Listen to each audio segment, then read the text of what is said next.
on political opponents. Joining me now is Congressman Andy Biggs, a member of the House Judiciary Committee. Congressman Biggs, I first want to ask you about Senator Warner, because one of the key components of that FISA warrant clearly was the Trump dossier.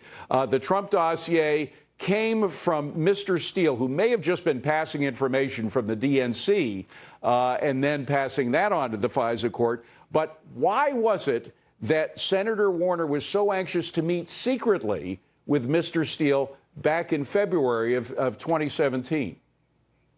Well, we don't really know because he hasn't really said, but I can tell you what it looks like. It looks like he was trying to get some juicy gossip, some tidbits, something, and he didn't want anyone to know. I mean, why else do you say, let's not create a paper trail, let's meet out of the country, let's make sure nobody else knows what's going on. Now, it was rather inartfully done because we do actually have that email trail.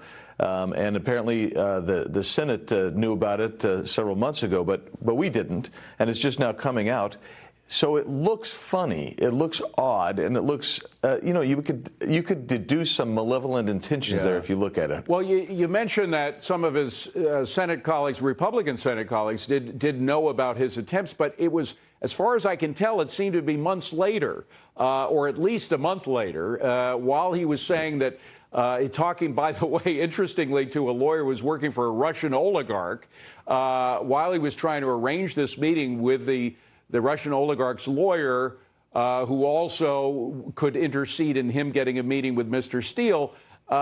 During that initial exchange of emails, I don't believe he was alerting his Republican colleagues in the Senate, was he? No, that's true. It doesn't look like he was letting anybody in on it. And not, quite frankly, not until maybe some people got suspicious. I mean, this looks like a Cold War spy who came in from the cold type of thing. I mean, you're looking for, was there drop locations for secret materials?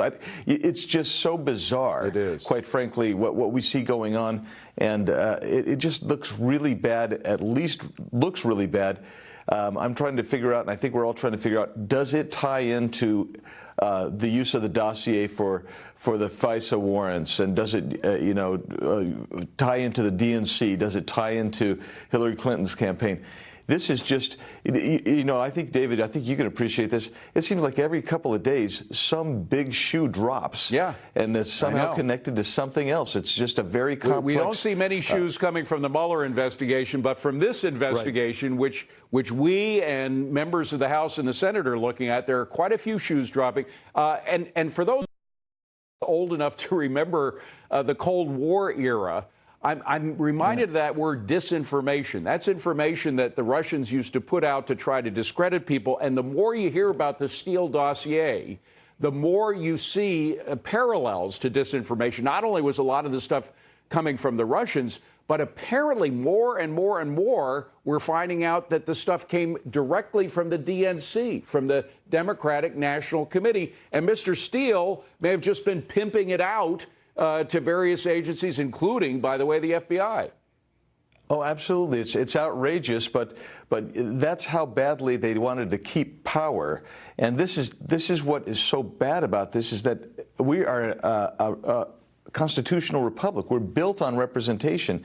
That means we should have transparency and openness. And this kind of, I mean, we're not talking dirty tricks a la Watergate breaking in. That was a petty burglary to find out some records. We're talking here trying to scuttle an entire political campaign and election, and by using one of the most sacred courts in the land. The FISA court is the one court that allows our spying agencies, whether it's domestic spying through the FBI or international spying through the CIA, to spy on Americans. If that is abused, it goes to the core of what keeps us safe from the government turning tail on the people. Exactly. I mean, it turns into a star chamber where they're conducting investigations based on little or no evidence. I mean, it allows the perception of manipulation for political reasons to spy on political opponents. Yeah. That's what it sure looks like that happened here. That's what all the evidence is pointing to. I don't dispute that. I think that's what happened exactly. Mr. Biggs, I got to ask one more question, even though they're giving me a rap here, which is that We know we're beginning to find frightening details of how this was used. The FISA court was used for political purposes. I'm wondering if you've suspected if this was kind of a matter of course, if this had been done before. I think of all the unmasking that was done by the Obama administration right before the change of power. Some of it happened after the election, but before Donald Trump took over as president. All that unmasking, is it just coincidental that it happened right before and right after the election? See, I don't think it is coincidental. We go back to Susan Rice, and she made comments to get as much of this unmasked as you can, get as much of this information as you can now. And by the way, most people think it's just some data, phone numbers and whatnot. It is far more than just data and phone numbers. There's a whole lot of information that goes with unmasking. And I think it's a pattern, and I think it's an abusive pattern. We see it in the Obama administration. I'd like to know how far it goes back. I want to know how deep it goes. And the American people need to know that as well. I want to know that as well. Congressman Andy Biggs, good to see you, sir. Thank you very much. Have a good